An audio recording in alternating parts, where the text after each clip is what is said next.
So here's typecasting. Typecasting is effectively taking a data type and make-believing that it is a different but similar data type.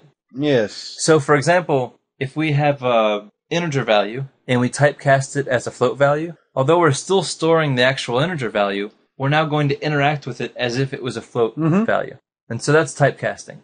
So when you deal with variables, you are going to be dealing with a lot of different types of variables, and you won't always be able to stick with the same data type. You might have to move from data type to data type.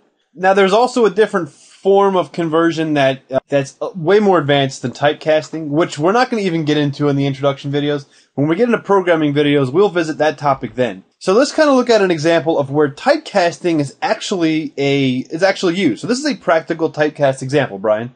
So we have integer x equals 4, integer y equals 10. Now I want to have a double value, which, as you guys remember, is what is it, 32, a double-sized floating point value. So we have z equals y over x. So this is 10 divided by 4. Why does z equal 2, Brian? They don't divide into each other equally. There should be a decimal place here. But the division operation is being applied to two integer values. Really? And then the integer value, as a result of the division operation, is being stored as the double. Well, how do I correct this then? Well, by typecasting the two integer values, obviously.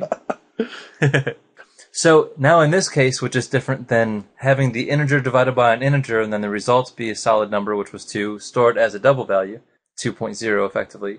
In this case, we're typecasting the integer value y and the integer value x as doubles. So now we have a floating point precision on the y and the x. So when the y is divided by the x, we have a precision with which to restore the remainder. So the 10 divided by 4 gets resulted as 2.500 whatever, however much space we have. That result then gets stored as z, so z can maintain that precision of 2.5. And one thing that's kind of interesting to note here is when we typecast these values, we're temporarily using them as doubles. Right. So we're saying take y and just pretend it's a double. Right. So we're not actually storing y as a double. We're saying in this instance, at this specific moment, pretend it's a double. So effectively, after we've stored z to be 2.5, y is still an integer. Yep, still an integer, sitting there collecting no decimal points.